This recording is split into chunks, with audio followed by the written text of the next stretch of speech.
بسم الله الرحمن الرحيم. السلام عليكم ورحمة الله وبركاته. إن الحمد لله نحمده ونستعينه ونستغفره ونعوذ بالله من شرور أنفسنا وسيئات أعمالنا. من يهده الله فلا مضل له ومن يضلله فلا هادي له. أشهد أن لا إله إلا الله وحده لا شريك له وأشهد أن محمدا عبده ورسوله وحبيبه وخليله ولا نبي ولا رسول بعده. يا أيها الذين آمنوا اتقوا الله حق تقاته ولا تموتن إلا وأنتم مسلمون. أما بعد فإن أصدق الحديث كتاب الله وخير الهدي هدي محمد صلى الله عليه وسلم وشر الأمور محدثاتها وكل محدثة بدعة وكل بدعة ضلالة وكل ضلالة في النار. أحبتي في الله رحمني ورحمكم الله.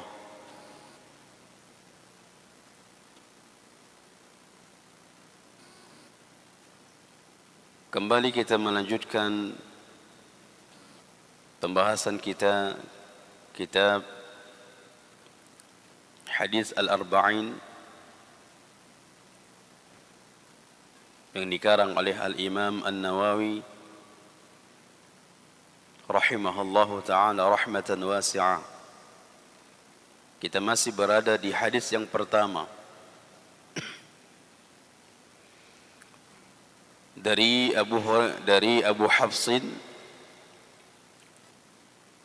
Umar ibn Khattab radhiyallahu anhu qala sami'tu Rasulullah sallallahu alaihi wasallam yaqul. Hadis ini dari Umar bin Khattab dikatakan oleh Al-Imam Ibn Rajab Al-Hambali di dalam syarahnya Jami'an Ulum wal Hikam dari Umar bin Khattab. Kemudian dari Alqamah bin Abi Waqqas Al-Laythi. Kemudian dari Muhammad bin Ibrahim At-Taimi. Kemudian dari Yahya bin Sa'id Al-Ansari. Sebagaimana kita sampaikan pada pertemuan yang lalu, ini adalah termasuk hadis gharib, bagian dari hadis ahad. Dari segi jalur jumlahnya, hadis itu ada hadis mutawatir dan ada hadis ahad. Hadis ahad dibagi lagi menjadi 3.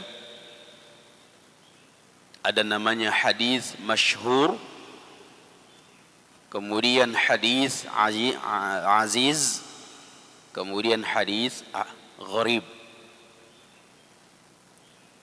Hadis yang pembahasan kita pada pagi ini dari golongan hadis gharib karena riwayatnya atau jalur sanadnya satu. Dari Umar bin Khattab, riwayatnya dari sahabat satu. Kemudian turun ke tabi'in, demikian juga sampai kepada tabi'ut tabi'in, ini satu.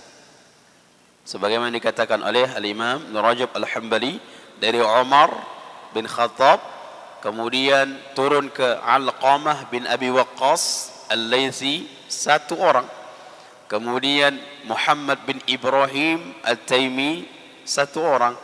Kemudian sampai kepada Yahya bin Sa'id Al-Ansari.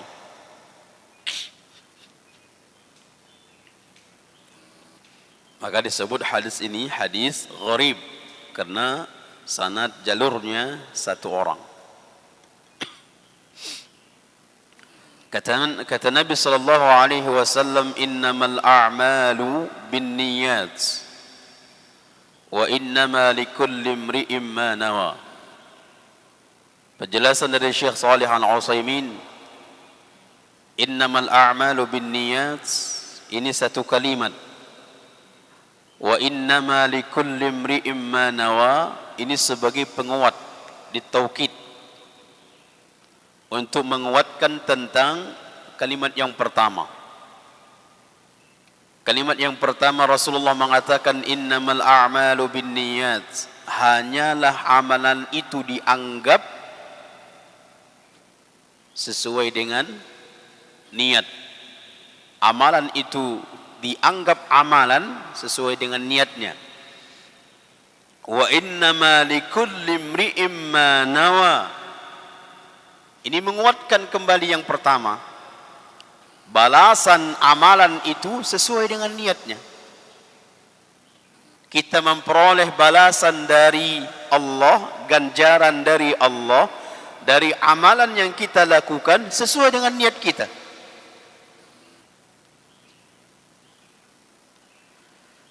Sebagian ulama mengatakan innamal a'malu binniyat, satu kalimat.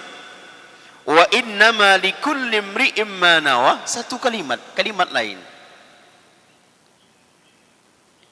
Kalimat yang pertama innamal a'malu binniyat berbicara tentang diterima atau tidak diterima ibadah seseorang. Wa innama likulli imri'in ma nawa, ini kalimat berbicara tentang besar pahala atau kecilnya pahala sesuai dengan niat.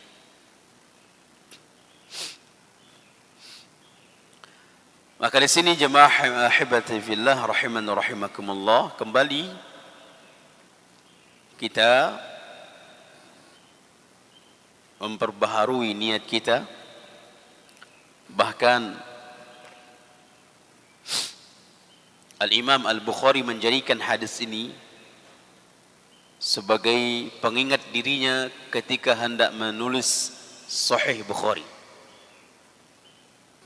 Dia jadikan hadis ini sebagai mengingatkan dirinya untuk ikhlas, untuk benar-benar menjaga amalan kita, niat kita. Untuk menjaga niat kita di dalam melakukan amalan-amalan.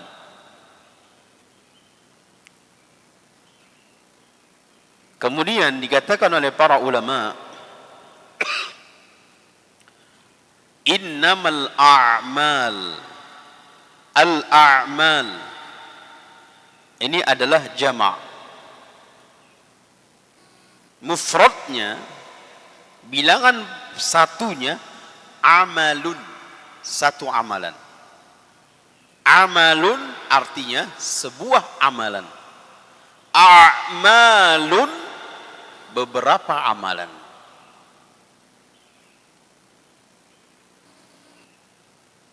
Kita tahu amalan itu ada zahir dan ada batin.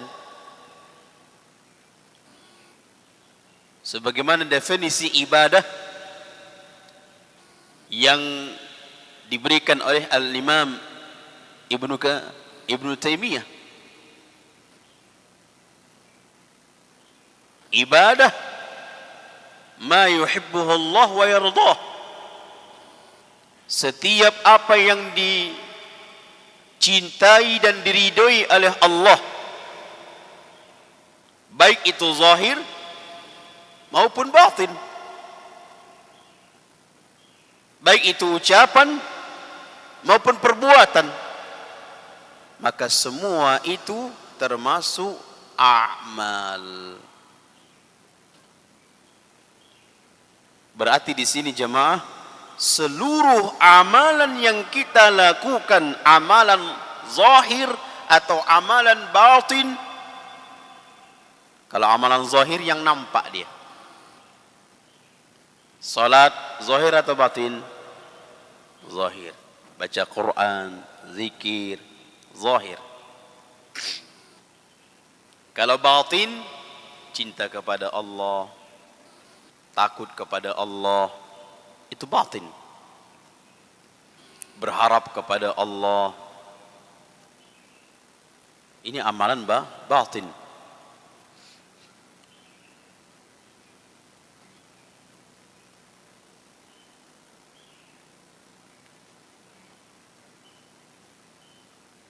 Ahibati fillah, terkadang subhanallah amalan batin itu lebih besar dan lebih sulit. Amalan batin itu lebih besar keutamaannya dan lebih sulit daripada amalan zahir. Berapa banyak orang yang melakukan amalan zahir namun tidak sanggup untuk melakukan amalan batin. Tidak sanggup.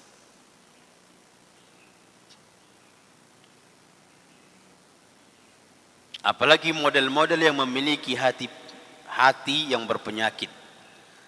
Dia hanya menampakkan amalannya di pandangan manusia saja. Adapun di pandangan Allah, dia tidak mau. Amalan batin antara dirinya dengan Allah. Termasuk ikhlas misalnya. Ikhlas itu adalah amalan hati. Antara dirinya dengan Allah. Tidak bisa kita memprediksi orang ini ikhlas atau tidak. Tidak bisa. Sediakan minuman. Silakan jatuh minuman itu. Enggak ikhlas sebab bapak ini. Tidak bisa.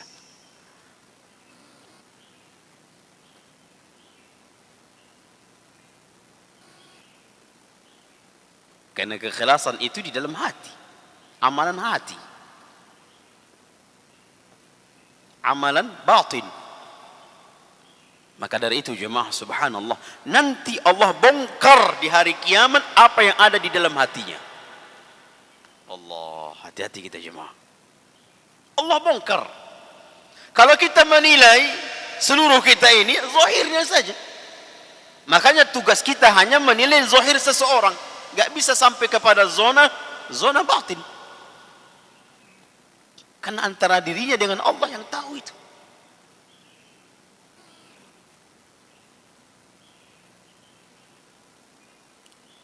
Makanya nanti kita masuk kepada hadis, subhanallah. Secara zahirnya ada orang melakukan amalan-amalan ahlul jannah, penduduk syurga. Namun begitu mau mendekati kematian, Allah bongkar. Mendekati akhir hayatnya, Allah bongkar. Allah nampakkan apa yang ada di dalam hatinya, Allah bongkar. Sehingga di akhir hayatnya dia melakukan amalan penduduk neraka dan mati di atas itu. Dijelaskan oleh para ulama, kenapa bisa terjadi? Karena melakukan amalan zahir yang selama ini bertahun-tahun itu hanya zahirnya saja, niatnya bukan karena Allah. Nanti di akhir hidupnya Allah bongkar jemaah. Kalau Allah tidak bongkar di dunia, di akhirat pasti Allah bongkar. La ilaha illallah. Ketika kita membaca tafsiran dari para ulama dalam surah Al-Zalzalah, yauma idzin tuhaddisu akhbaraha, nanti di hari kiamat, di suatu hari berbicara, tuhaddisu akhbaraha, seluruh apa yang di dunia ini yang kita gunakan berbicara.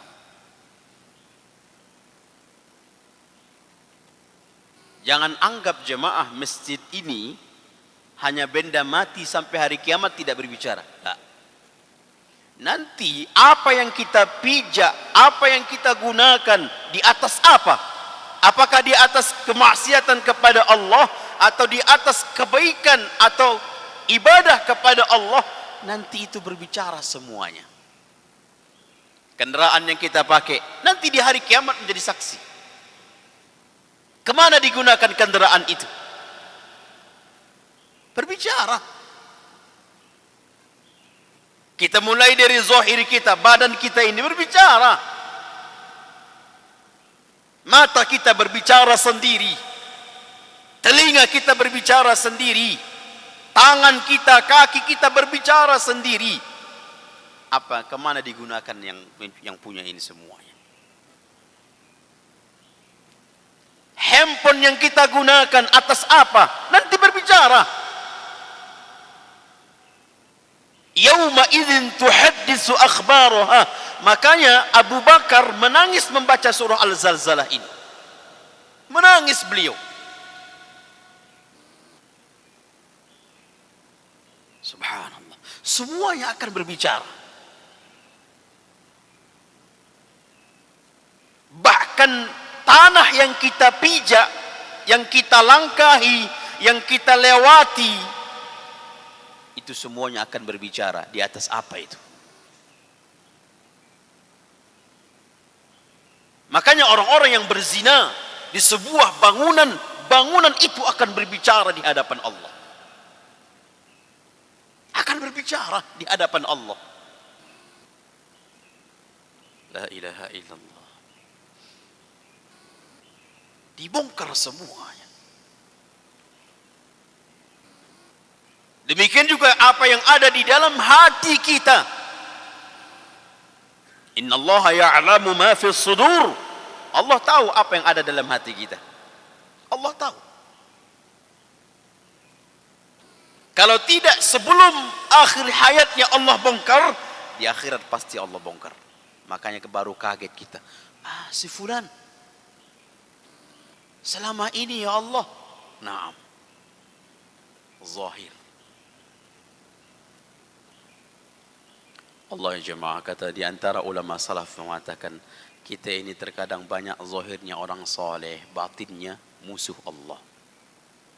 La ilaha illallah. Kita banyak di rumah ni subhanallah orang soleh, di rumah saja. Kita di luar rumah kita orang soleh, orang baik, demi Allah. Di dalam rumah singa kita. Kita menzolimi istri kita, berkata kasar kepada istri kita, subhanallah. Di luar rumah kita terkenal baik, di dalam rumah istri tahu siapa kita. Makanya kata Nabi SAW, khairukum li ahlihi. Untuk seseorang itu baik, dari mana kita mengetahui orang itu baik? Lihat bagaimana dia dengan istrinya. Bukan sama tetangganya, bukan sama sohibnya, istrinya. Karena istri tahu siapa kita jemaah. Yang paling tahu borok kita, tahu borok Pak? Yang paling tahu istri kita. Sehingga banyak orang dipuji di masyarakat. Istri mengatakan, Allah, kalian enggak tahu siapa suami saya, katanya. Subhanallah. Ahibati fillah, jujurlah kepada Allah. Ketika kita berbuat baiklah. Niatkan di hadapan Allah.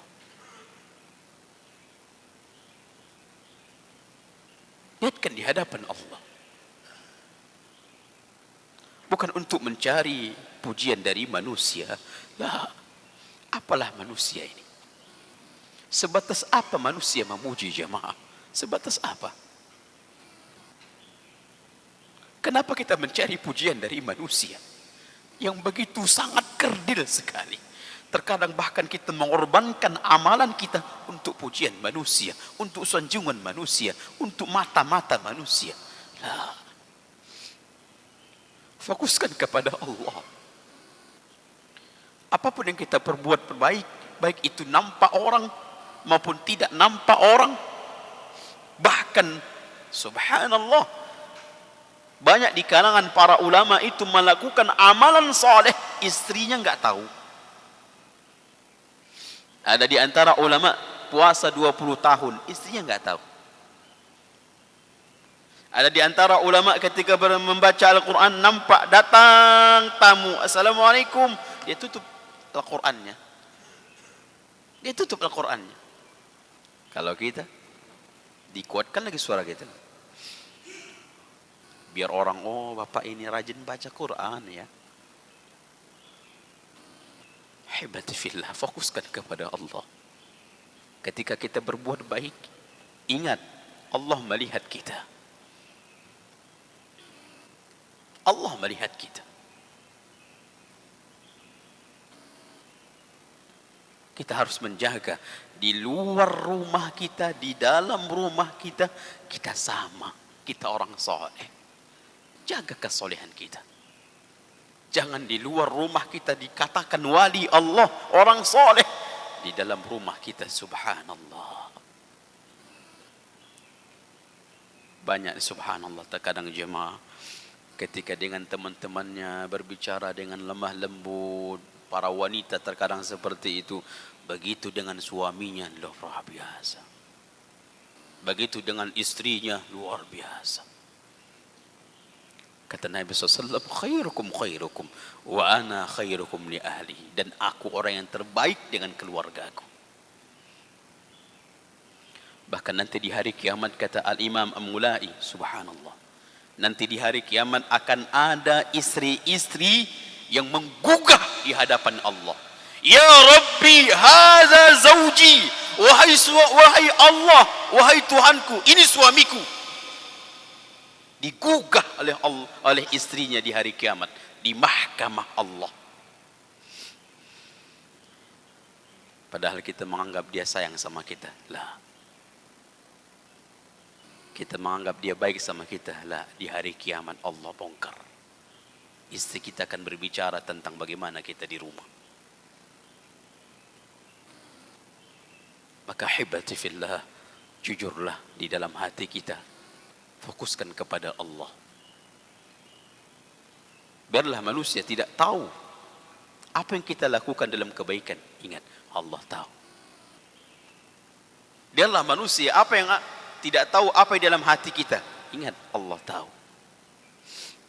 Allah tahu. Kita curang dalam berbicara, dalam bekerja, ingat, Allah tahu. Kita tidak amanah di dalam bekerja, ingat, Allah tahu. Walaupun manusia tidak tahu.